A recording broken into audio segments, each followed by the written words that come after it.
Hello there, Black women. Welcome back to my channel. So today I want to cover the topic of forgiveness, just in a quick way with regard to the chefboy situation and colorism. So let's start by defining forgiveness. Forgiveness is the act of pardoning an offense and just letting go and moving on. It is highly promoted in the Bible for obvious reasons. But of course, Jesus only forgave those who actually repented, those who actually sought to improve themselves and to atone for their sins. Not people who had their backs against the wall and they were looking to gain something socially. But some people even came to Jesus in secret for help. Now, with regard to Chef Way has recently made a PR apology for his tweets against black women. And of course, in this current day and age, black women are not listening. Had this been a few years back, I think the response might have been different. But ever since the whole Toyin Salau saga, I think that's when black women kind of started seeing that this isn't going to work. That was kind of the slap in the face black women needed to start really looking at the relations between black women and black males. So if you're not familiar, Sheffer was making very disparaging tweets against black women for years, and he used these tweets to help promote his social media, and that's part of the reason why he was caught, because people remembered his tweets, and because he was still trying to be an influencer. They reminded him of what he had been doing in the past. There are way worse tweets, by the way.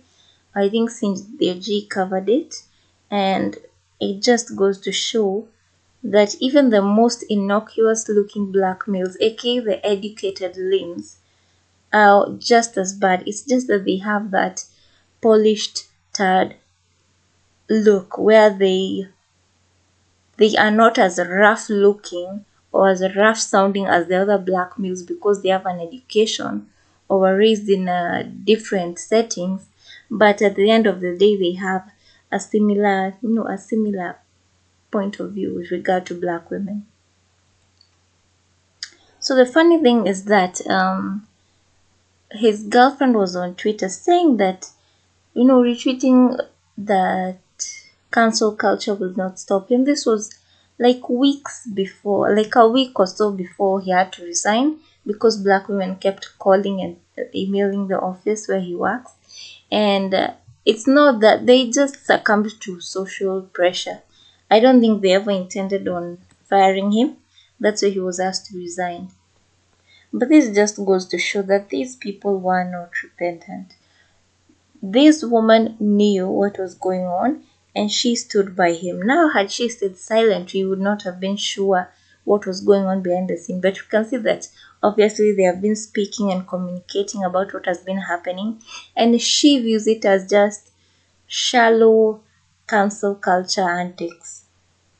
And the funny part is that black women are the ones who enabled these types of relationships to thrive. And they're the ones who have enabled people like Chef Wei to have the kind of platform that they have, both on social media and in the judicial system. So it's very telling that forgiveness is only, it's only provided to black males, but black women are vilified. And B, there is no reciprocity. Black women have fought so hard for black males in the politically, but very little in return has been given, not even respect.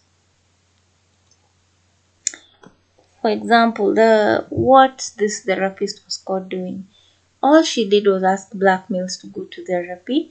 I personally don't think she should have done that, because they could have taken the steps themselves, and this infantilizing those males.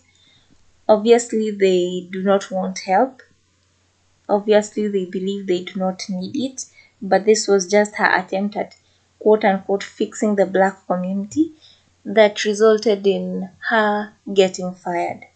The problem is that her face was attached to this and they doxed her.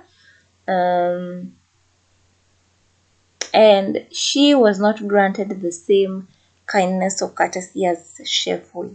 She simply was not.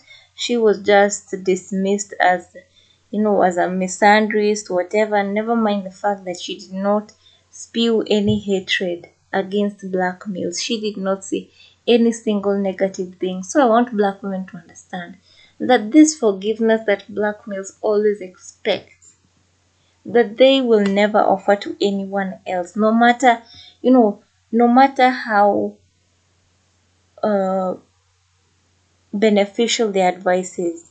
Black males will never accept anything that shows them as someone who needs any improvement. They believe they are perfect. And it kind of reflects with what happened with Chrisette Michelle as well. She was not forgiven for performing for Donald Trump. But you can see what happened with Kanye West. There are so many excuses for Kanye. Meanwhile, Chrisette was just discarded by the black community. It's that lack of reciprocity that shows you that the black community is built on idolatry and they're just using Christianity as a cover.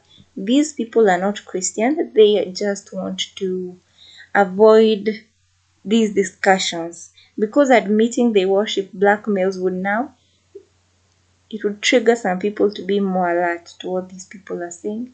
So they hide it under the cover of, oh, we want what's best for everyone. No, no. So anyway, today's episode was quite short. That's all I wanted to say. So remember, black women. Another reason to divest is that you are the only person who's expected to do any emotional labor or fight for morality within the black community. And it gets exhausting because when you are dealing with people who are as destructive as black males, you will have to keep forgiving. You will have to keep draining yourself. This is not someone who actually needed forgiveness. They just love punishing black women and keeping attaching themselves to said black women by forcing them to accept or to lower their boundaries. So with that being said, I think I can end the episode here.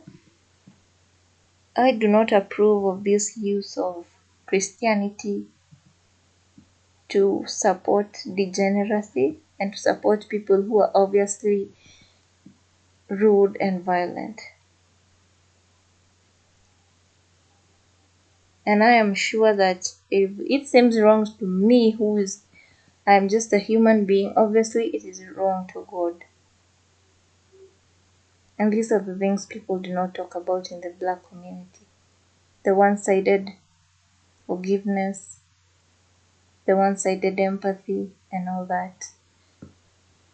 So for that reason, good night and I'll see you again next time.